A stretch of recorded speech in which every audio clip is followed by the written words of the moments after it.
Assalamualaikum warahmatullahi wabarakatuh.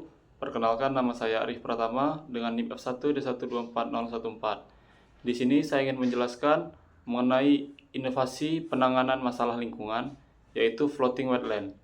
Floating wetland atau lahan basah apung di industri pertambangan adalah inovasi teknologi fitroremediasi untuk mengelola air tambang atau AAT dan air limbah tambang menggunakan rakit apung bervegetasi untuk menyerap logam berat, menaikkan pH, dan mengurangi polutan, serta menciptakan habitat mikroorganisme yang kini diatur oleh regulasi pemulihan lingkungan. Di sini saya menggunakan referensi 3 jurnal, yaitu yang pertama ada Jurnal Teknologi Lingkungan yang judulnya Fitoremediasi Logam Berat Sistem Lahan Basah Terapung menggunakan tanaman akar wangi Chrysopogon zizanioides L. roberti sebagai hiperakumulator yang ditulis oleh Eka Putra Agung Priyantoro, Pujawati Suryatmana, Dadan Sumiarsa Widayarani, Erni Saurmalinda Butar-Butar, dan Tarzan Sembiring. Lalu untuk jurnal yang kedua yaitu Jurnal Upra Engineering Journal, memiliki judul Proses Pengolahan Air Asam Tambang, Metode Aktif, Pasif di Bukit Asam, Tanjung Enim, Sumatera Selatan. Acid Mine Water Processing Proses at PT Bukit Asam. Ditulis oleh Elva Novitasari, Yuniar Pratiwi, Rodiah Nursani. Lalu untuk jurnal yang ketiga yaitu Jurnal Teknologi Pertambangan, memiliki judul Pemanfaatan Rawa Buatan atau Contracted Wetland dengan menggunakan tanaman lembang untuk remediasi di wilayah tambang. Ditulis oleh Heru Suharyadi, Oktarian Wisnu Lusantono, Iva Aulia Cusna, dan Wahyu Idi Pangestu.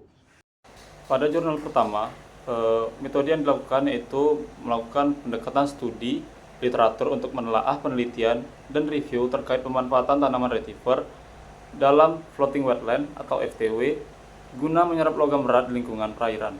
Tujuannya menganalisis sistem, mekanisme hiperakumulasi, serta mikroba rhizosphere dan senyawa chelating agent dari studi terdahulu di berbagai negara, termasuk aplikasi hidroponik dan FTW untuk AMD, serta limbah industri.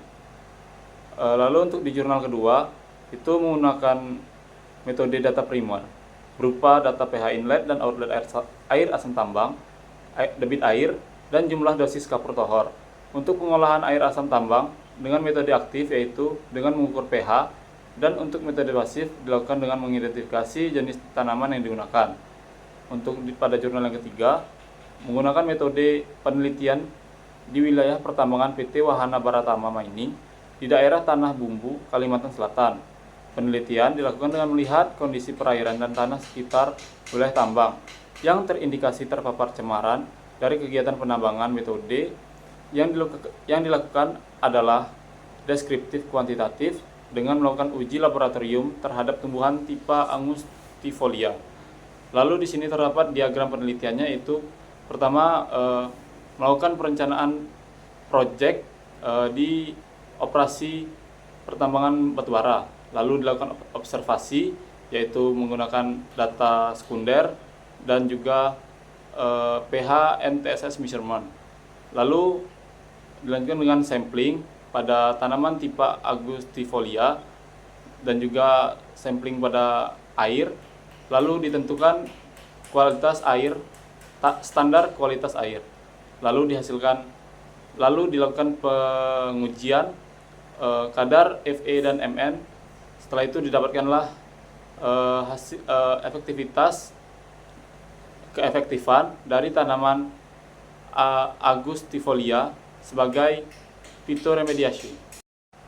Untuk hasil dari penelitian di jurnal pertama yaitu tanaman vetiver terbukti sebagai hiperakumulator efektif terhadap logam berat seperti Cr, Ni, As, Zn, Fe, dan Mn melalui mekanisme fitoekstraksi, fitostabilisasi, serta rizofiltrasi dengan akumulasi utama di akar. Faktor translokasi dan biokonsentrasi menunjukkan potensi tinggi, terutama pada kondisi air asam atau pH rendah di limbah pertambangan. elektroplating, dan batik.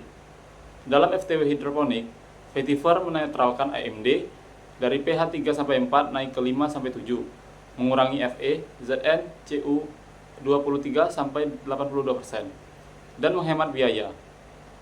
Lebih unggul daripada constructed wetland konvensional karena hemat lahan dan langsung terapung di void tambang.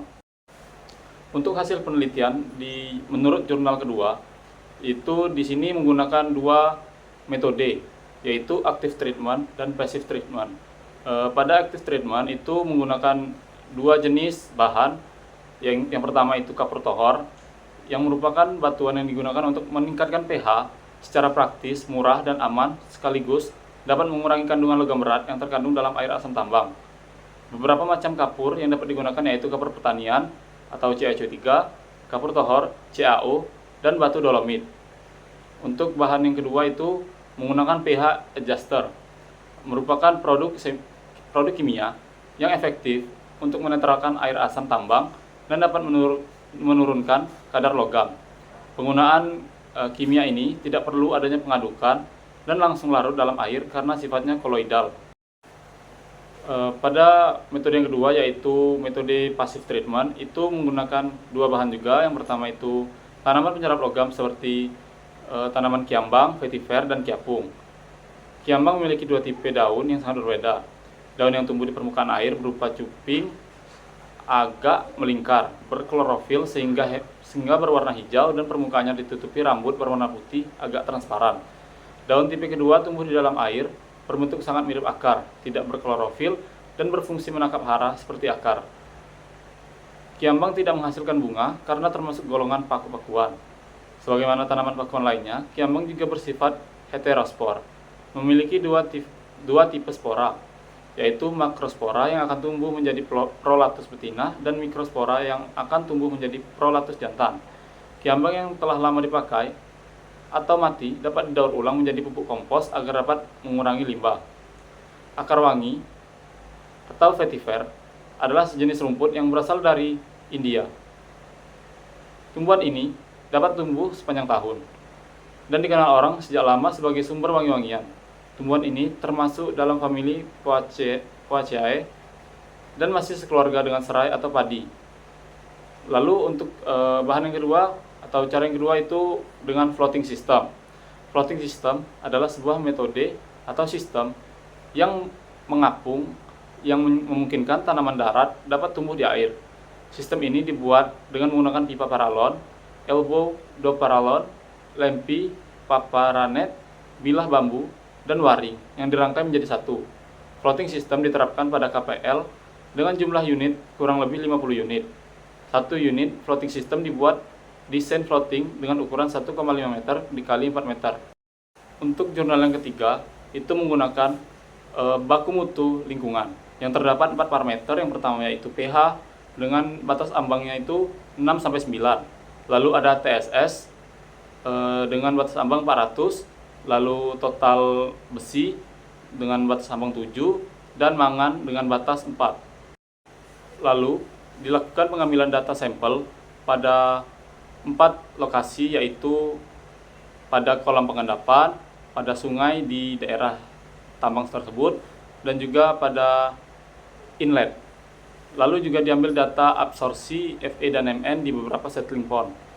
Untuk data yang diambil di kolam ini memiliki pH yang relatif normal, namun terdapat konsentrasi dari logam seperti Fe dan Mn yang perlu dilakukan pengolahan, yaitu seperti yang ditampilkan ini. Pada lokasi settling pond 7 itu memiliki pH 7,5 sampai 0,47 dengan TSS 7,14 sampai 1,952 dengan konsentrasi Fe yaitu 0,12 sampai 0,081 mg per liter. Lalu konsentrasi mangannya itu 0,008 hingga 0,006.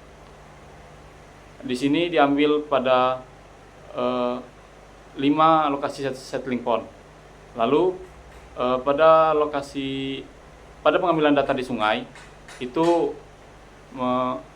mendapatkan data seperti ini yaitu pada Sungai Pabilahan itu memiliki pH 7,7 hingga 0,540 dengan kadar TSS 6,83 sampai 1,602 dengan konsentrasi Fe 0,049 dan konsentrasi mangan 0,005.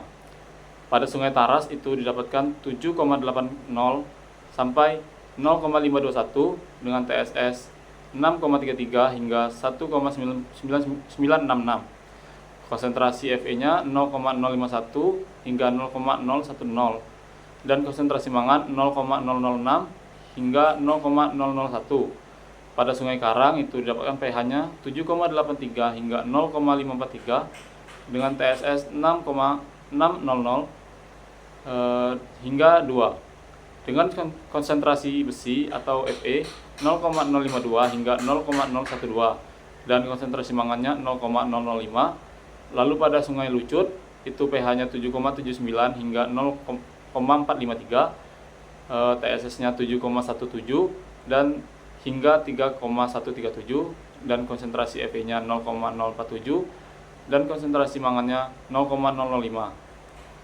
Kemudian data yang didapatkan pada sampling di area inletnya itu didapatkan 5 sampel dengan rata-rata konsentrasi Fe-nya 0,341 hingga 0,318 dan konsentrasi mangannya 0,019 hingga 0,013. Lalu data absorpsi yang didapatkan ini didapatkan rincian berupa pada settling pond 7 itu penyerapan Fe-nya 65,9% dan mangannya 57,9%. Pada settling pond ICF 1 itu penyerapan Fe-nya sebesar 80,9% dan pada logam mangannya itu 67,7%. Pada settling pond ICF 2 itu penyerapan Fe-nya 81,9% dan mangannya 68,4%. Pada settling pond Karang 1 itu penyerapan Fe-nya 67,3% dan mangannya 70,7%. Lalu pada daerah settling pond West Lucut itu didapatkan penyerapan Fe-nya itu sebesar 82,5% dan mangannya 66,9%. Kesimpulan yang didapatkan dari penelitian-penelitian mengenai floating wetland ini yaitu metode floating wetland dapat menggunakan berbagai jenis media seperti tanaman vetiver, kapur tohor, pH adjuster, floating system, dan tanaman-tanaman lainnya yang dapat menyerap logam-logam berat untuk mengatasi permasalahan di pertambangan perihal air asam tambang. Untuk kelebihan dan kekurangan dari setiap metode yang digunakan pada setiap jurnal yang saya gunakan sebagai referensi ini akan saya paparkan. Pada jurnal pertama itu menggunakan tanaman vetiver sebagai media floating wetland. Itu memiliki kelebihan toleran terhadap kondisi ekstrim dalam dari pH 3 hingga 9, lalu kekeringan banjir dan salinitas tinggi. Juga tanpa fotoksitasi signifikan, tumbuh cepat hingga 150 cm dengan biomasa tinggi. Lalu efektif fitoekstraksi dan fitostabilisasi. Akumulasi utamanya itu di akar, plus rizofiltrasi via mikroba biofilm. Non-invasif dengan artian tanpa rimpang atau stolon. Hemat biaya, ramah lingkungan untuk FTW hidroponik di void tambang atau sungai. Untuk kekurangannya itu akumulasi lebih tinggi di akar daripada di daun.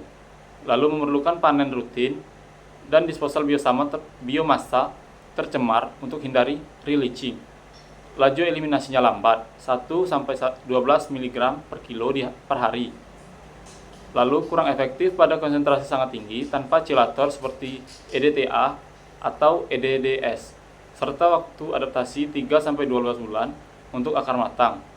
Dan juga tidak semua kultivar cocok genangan air permanen. Pertumbuhan lebih baik pada CU daripada CD, rentan kompetisi nutrisi di air lindi TPA. Untuk kekurangan kelebihan metode pada jurnal yang kedua itu menggunakan metode aktif dan pasif. Pada metode aktifnya itu praktif dan efektif naikkan pH dari inlet 5,3 ke outlet 6,5 sesuai baku mutu pH 6-9. Lalu murah karena menggunakan kapur tohor.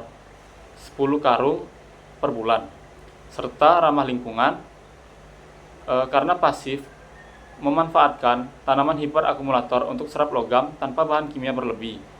Untuk metode pasifnya itu menggunakan metode floating system, itu hemat lahan, 50 unit ukuran 1,5 x 4 meter dari pipa paralon dan bambu, memungkinkan tanaman darat tumbuh di air void tambang, dan berkelanjutan karena kiambang atau vetiveria daur ulang jadi kompos.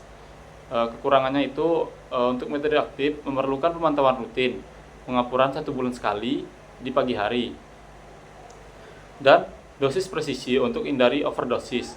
Sementara pasif bergantung cuaca atau arus air yang bisa geser floating unit tanpa anchoring kuat.